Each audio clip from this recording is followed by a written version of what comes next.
Welcome to another episode of Discograffiti's wildly in-depth Beach Boys series and Your Dreams Come True, where Brian Wilson freaks like you and me get our chance to delve deep into the barely believable history and prodigious discography of my favorite band of all time, and also coincidentally the best, along with a slew of over 45 top-shelf guests, ranging from musicians inspired by their work, family members, documentary directors, songwriting collaborators, Beach Boys authors, producers, touring band members, and for good measure, some of the Beach Boys themselves. I'm your host, Dave Gebrow. Special thanks goes out to Jeff McAvoy and especially co-producer Dennis Dyken, without whom this series would not have happened. And in this episode, we'll be turning our spray cans on Brian Wilson's Outside Productions, featuring two very special guests tonight, David Beard and Russ Titelman. We are back with the legendary producer-songwriter Russ Titelman to talk with him specifically about his collaborations with Brian Wilson, which are in a special class of their own. First off, both are as great as songs can possibly hope to be. They're just beyond great, and they never sound any less than stellar to me, no matter how many times I listen to them. But they also wound up being these very special bastard stepchildren in the Beach Boys catalog in a very strange way, especially Sherry. Do you remember which came first? If it was Guess I'm Dumb or Sherry? I thought Sherry came first. And whatever lyric is on it now is not the original lyric. They reworked it. It isn't as good as it was when we wrote it. So it went through so many iterations. Yeah. You know, and I'm so psyched to talk with you about all of them. In fact, I heard one yesterday that I'd never heard before called Sandy. So Sherry, She Needs Me, which is also known as Sandy or Sandy, She Needs Me, or She Says That She Needs Me, or Terry, She Needs Me. It's been known as so many things. Actually was laid down in sessions after Beach Boys Today. It was during Summer Days and Summer Nights, which came after Today. You may have written it first, but it was tackled second. So, and actually the plane finally landed in 1998 in an almost unfortunate way, which we'll get to when we get to the end of the story. But this is the other collaboration that you guys took part in. So Summer Days, Summer Nights, later in 1965, the track was recorded, yet again, another perfectly lush background track. And what is, really disconcerting about most of my life and my relationship with this song, because I've known of it for decades, is that the version I'm aware of for most of that time has a 1976 Brian Wilson vocal on it, where he sounds hoarse. At that point, he was smoking 2 packs a day. So you have this perfect track with a guy who sounds like he's about to keel over. I heard that. And that dichotomy is actually very affecting because there's talk about a gulf in between those two aesthetics. So 2 versions of the instrumental were recorded with the name Sandy or Sandy, She Needs Me. And after rough vocals were added on one of these instrumentals, the track lay dormant for several years. Sometime in August 1970, the master tape was transferred from 3-track to 16-track, although there exists no evidence of any overdubs recorded at that time or any reason why it was transferred. On August 21st, 76, Brian retrieved the track and renamed it Sherry, She Needs Me, and overdubbed the lead vocal shortly before the group was about to do The Beach Boys' Love You in 1977. In 78, the song was rewritten and re-recorded as Trisha. I don't even know if you know this. I don't. Mike Love had a scrapped solo album called First Love, and he took a swing at it I just heard it for the first time a couple days ago. You can find it on YouTube. It's called Trisha. It remains unreleased, but you should probably hear it for your own shits and giggles. Okay. And we'll get to this for the 1988 solo record. You took another stab at Sherry She Needs Me with Brian as you guys worked together, renaming it Terry She Needs Me. No, it was Sherry She Needs Me. No, it wasn't. It wasn't? No, it was Terry She Needs Me. But we never got to vocals on it even. We cut a track and it was good. I have a version with vocals. I could send it to you. Really? Yeah. Wow. Yeah. So I'm curious. Landy put the kibosh on that. Talk to me. What happened there? He was such a miserable son of a bitch. Yeah. He managed to get it put aside because when I got the gig to do it, Seymour Stein asked me to produce the record. I said, I'll do it if we can do Sherry She Needs Me. He said, okay. Man, so this song really haunted you. Yeah, I never got its proper shot. Yeah. That song is amazing.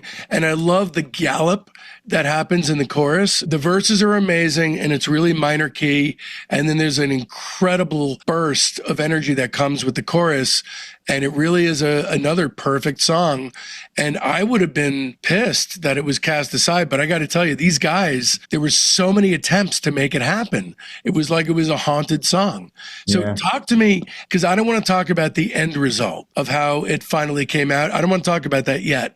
Talk to me about the very beginning and how it came to be, what it was called. We just were together. There was a piano and we started working and he came up with the chord structure and like dun dun dun dun dun dun dun dun dun dun. I've forgotten the lyric. I may have had a version of it written down somewhere, but I can't remember what the original lyric was. I remember parts of it. I don't know if they stayed in the song as it went along. I remember there was like Sherry baby, I just can't take it because I'm doing everything I can to make it. And then it goes, Sherry baby, it's time we said goodbye, was the tagline. Yeah. How did it start life? What was it initially called? Sherry She Needs Me. Okay, so that was the initial title. Okay.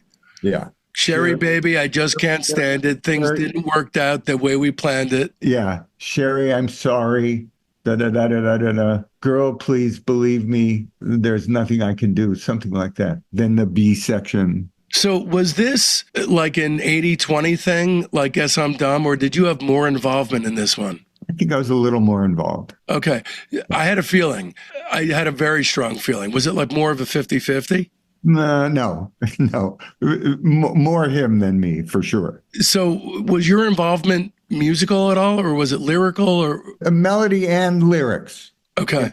Why do you think, I mean, if you could possibly guess, why the song has had such a wild history? There were so many attempts to get this thing done.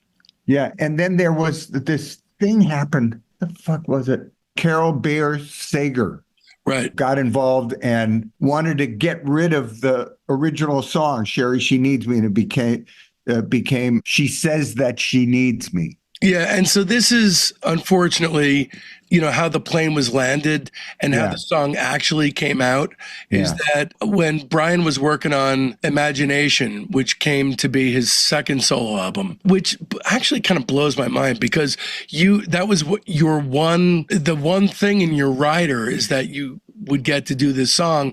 And then the second solo album, it's Joe Thomas does it for Imagination and strips out all the detail. And yes, I'm not even aware of this, to be honest. So it becomes She Says That She Needs Me, and Carol Bayer Sager comes on and modifies the lyrics, and it turns into, it's still got similar aspects, but it's an adult contempo thing, right? Which has nothing to do with what the song was. Exactly, yeah. When you first heard it, do you remember how you felt? Yes, I do remember how I felt. Did you or did you not vomit?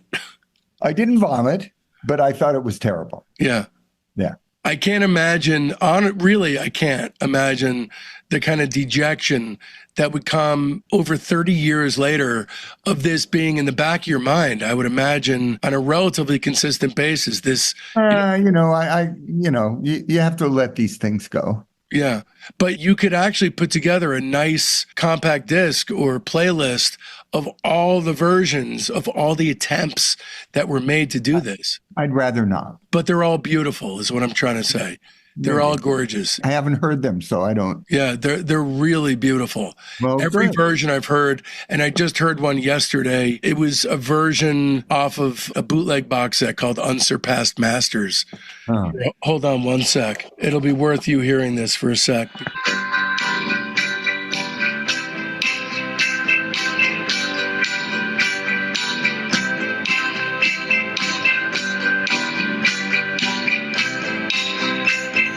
Sandy, baby, it's time we said goodbye.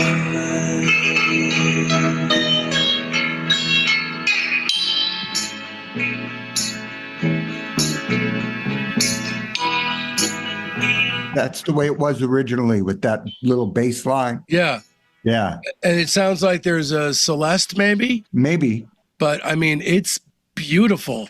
And I've Wow. heard I have all kinds of versions. And if you want, I can send them all to you. I'd like to hear that one. Yeah, that one's called Sandy. That was Brian? That was, I believe, Mike singing. Ah, Well, I just got to say, both of these songs have always held a special place in my heart. Oh. And they're the kind of songs, because they have this minor key mysteriousness about them. And also they have very singular places in the Beach Boys story that deserve their own telling. And so it's been really rewarding talking with you about this, even though, of course, there's still all these lingering questions, but I'm just so glad both of them exist. well, thank you. All right, that concludes your free sneak peek into today's Patreon episode. If you want to hear the rest of it, just visit patreon.com/discograffiti and either purchase this podcast by itself for $4, or better yet, subscribe at the major tier and get access to Discograffiti's 4 weekly episodes. That's Friday's free episode, the Sunday Discograffiti Soldiers of Sound episode, which showcases Patreon members and the Elephant Six world, your Monday bonus episode, and your Wednesday early release ad-free super extended director's cut of that Friday's show. Please keep in mind this is entirely how I support my wife and 6-year-old son, so don't risk feeling badly about yourself by not supporting Discograffiti. Become a member so you don't miss a single thing at patreon.com/discograffiti.